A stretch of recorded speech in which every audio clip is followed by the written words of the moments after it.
کہ اے مولا ہم تیری اتاری ہوئی کتابوں اور معجزات پر ایمان لاتے ہیں یا ایمان لائے اور سچے دل سے ظاہر اور باطن میں تیرے اس رسول کے پیروکار بنے، لہٰذا تو ہمیں حضور صلی اللہ علیہ وآلہ وسلم کے زمرے میں داخل فرما لے۔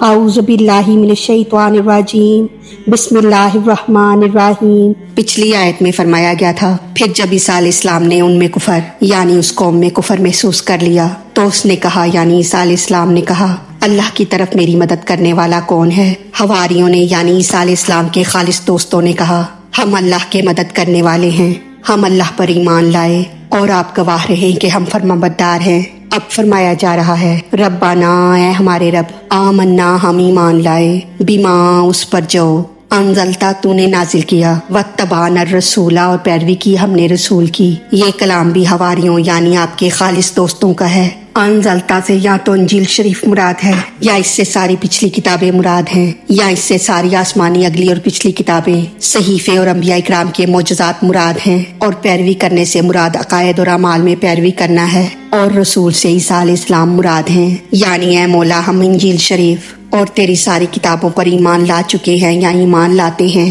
اور اس رسول عیسیٰ علیہ السلام کی ہر طرح پیروی کرتے ہیں، لہٰذا فاکتبنا پس ہمیں لکھ لے مع شاہدین ساتھ گواہی دینے والوں کے۔ یہ اصل دعا ہے کیونکہ اس وقت وہ حضرات اپنی زندگی سے تقریباً مایوس تھے، اس لیے انہوں نے آخرت کے متعلق دعا مانگی۔ نیز آخرت کی نعمتوں میں سب سے اعلیٰ نعمت اچھوں کا ساتھ ہے، اس لیے انہوں نے اس کی التجا کی کہ اگر یہ نعمت نصیب ہو گئی تو سب کچھ مل گیا۔ اس میں ہمیں بھی دعا کی تعلیم دی گئی ہے۔ شاہدین شاہد کی جمع ہے جس کے معنی گواہ اور حاضر ہیں۔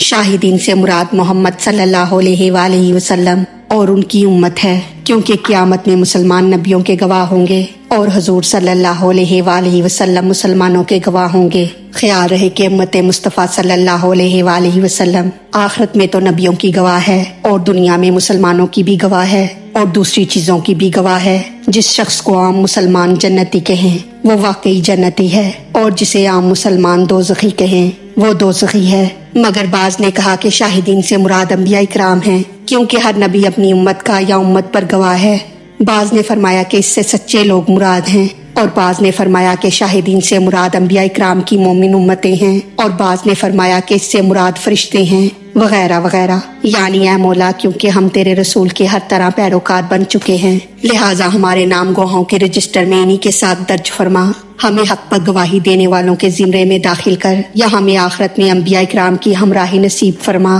اور اگر ہمیں شاہدین کی ہمراہی نصیب ہو گئی تو سب کچھ مل گیا اور ہم ہر آفت سے بچ گئے۔ اب اس آیت کا خلاصہ اس طرح ہے کہ اے مولا ہم تیری اتاری ہوئی کتابوں اور معجزات پر ایمان لاتے ہیں یا ایمان لائے اور سچے دل سے ظاہر اور باطن میں تیرے اس رسول کے پیروکار بنے، لہٰذا تو ہمیں حضور صلی اللہ علیہ وآلہ وسلم کے زمرے میں داخل فرما لے جو انبیاء اکرام کے گواہ ہوں گے، یا ہمارا نام ان کے رجسٹر میں درج فرما لے۔ اللہ تعالیٰ ہماری غلطیوں کو معاف فرما کر ہمارا پڑھنا سننا اپنی بارگاہ میں قبول فرمائے، ہمیں دین و دنیا کی تمام نعمتیں عطا فرمائے اور ہمیں عمل کی توفیق عطا فرمائے، آمین یا رب العالمین۔ وما علینا الا البلاغ المبین۔